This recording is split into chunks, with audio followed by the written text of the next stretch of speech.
రంగారెడ్డి జిల్లా సదాశివపేట పట్టణంలో private function హాల్లో ఎంఆర్ఎఫ్ కార్మికుల ఎన్నికల సందర్భంగా బీఎంఎస్ ఆధ్వర్యంలో కార్మికుల సమావేశం నిర్వహించారు. ఈ కార్యక్రమంలో బీఎంఎస్ రాష్ట్ర అధ్యక్షుడు మల్లేశం, బీజేపీ రాష్ట్ర నాయకులు రాజేశ్వరరావు దేశపాండే, జాతీయ కౌన్సిల్ సభ్యులు కోవూరు సంగమేశ్వర్, జిల్లా ప్రధాన కార్యదర్శి ఓదెల మాణిక్యరావు, శ్రీశైలం, బీజేపీ సీనియర్ నాయకులు తోట చంద్రశేఖర్, ఎంఆర్ఎఫ్ కార్మిక నాయకులు శ్రవణ్ కుమార్, బీఎంఎస్ నాయకులు, కార్మికులు పాల్గొన్నారు.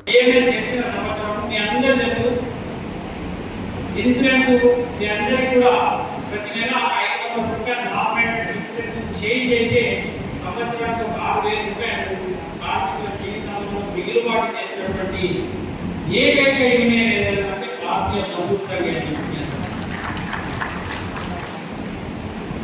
మరి అదేవిధంగా మీ అందరూ 1965 ఏదైతే స్వతంత్రం వచ్చిన తర్వాత బోనస్ యాక్ట్ 1965లో బోనస్ యాక్ట్ ఉంటే 2015 సంవత్సరం వరకు భారతదేశాన్ని ఏలినటువంటి ఏ పార్టీ కూడా కార్మికుల యొక్క బోనస్ గురించి ఆలోచించినటువంటి పార్టీ నరేంద్ర మోడీ గారి నాయకత్వంలో కేంద్ర మంత్రిగా ఉన్నటువంటి అప్పటి మన తెలుగు బిడ్డ అయినటువంటి బండారు దత్తాత్రేయ గారు కార్మికులకు బోనస్ 2015లో అమెండ్మెంట్ యాక్ట్ చేసుకుంటారు. ఏదైతే మినిమం వేజ్ 7,000 లేదంటే దానికన్నా ఏదైతే హైయెస్ట్ గా వచ్చే శాలరీ మీద బోనస్ 8% బోనస్ ఇవ్వాలి, 20% కలవాలి.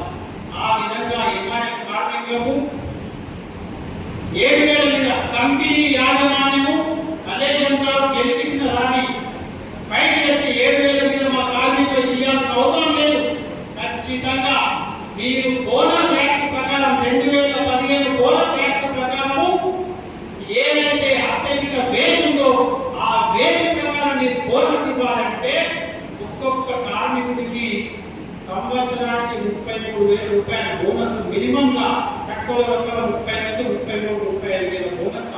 అట్లాంటిది సగానికి సగం మీ అందరికి 15,000, 16,000, 17,000 రూపాయలనే మరి ఎంఆర్ఎఫ్ యాజమాన్యం చెల్లిస్తే భారతీయ మజ్దూర్ సంఘ్ ఒక సింగిల్ గా ఉన్నటువంటి నాయకుల్లో నడిచే యూనియన్ కాదు, కేంద్రం నాయకత్వం కావచ్చు, కేంద్ర ప్రభుత్వం కావచ్చు.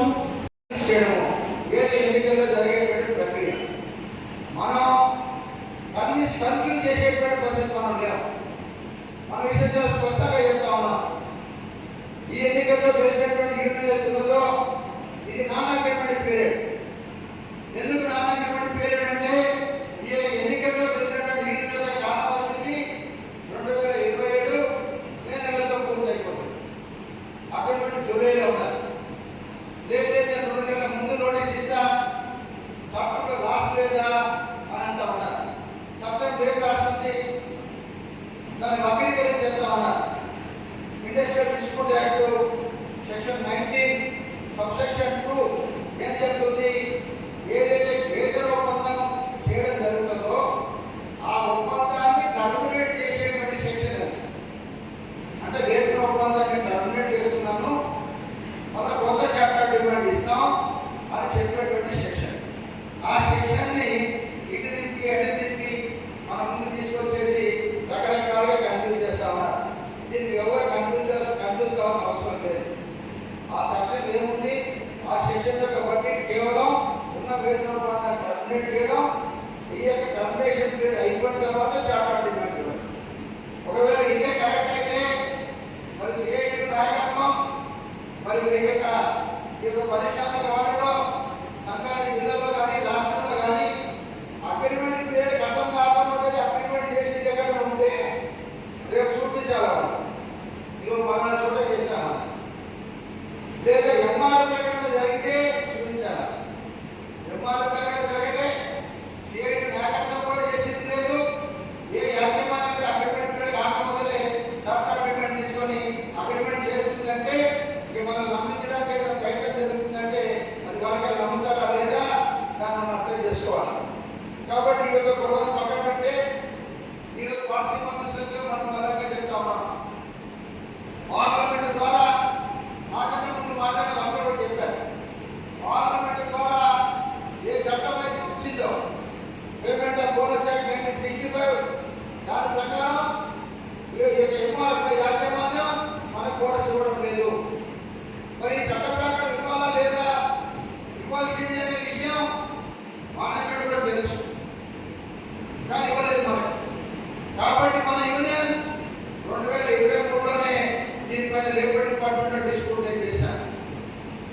యాజమాన్యం వెళ్ళలేదు కాబట్టి కోర్టుకు వెళ్ళింది.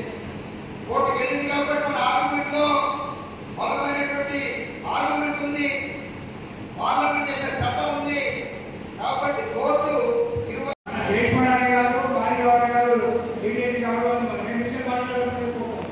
జై శ్రీరామ్, జై శ్రీరామ్, భారత్ మాతా కీ.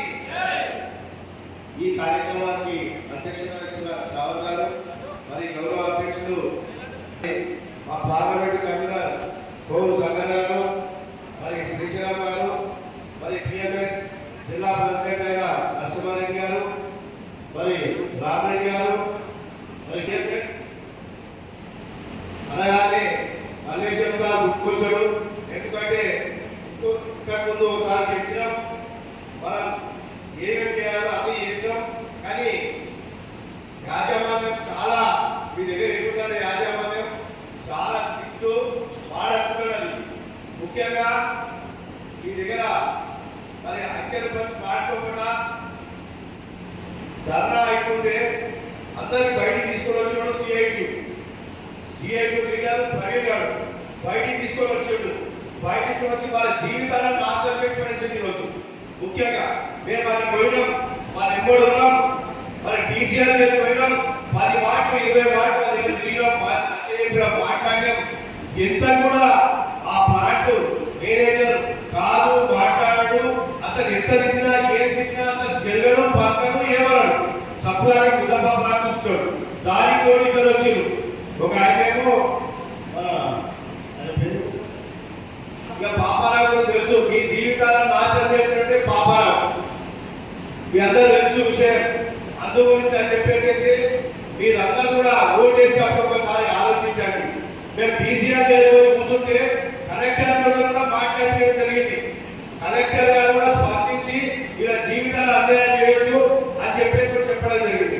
అయినా కానీ ఈ యాజమాన్యానికి, మీ యాజమాన్యానికి కనికరం అంటూ లేదు. ఎవరు అందరు బయటికి వెళ్ళదు. వేరే యూనియన్ వాళ్ళు వీళ్ళు చేసారు, వాళ్ళు చేశారు. ఈ రోజు మేము కలెక్టర్ దగ్గర మరిన్ని అప్డేట్స్ కోసం మా ఛానల్ని సబ్స్క్రైబ్ చేయండి.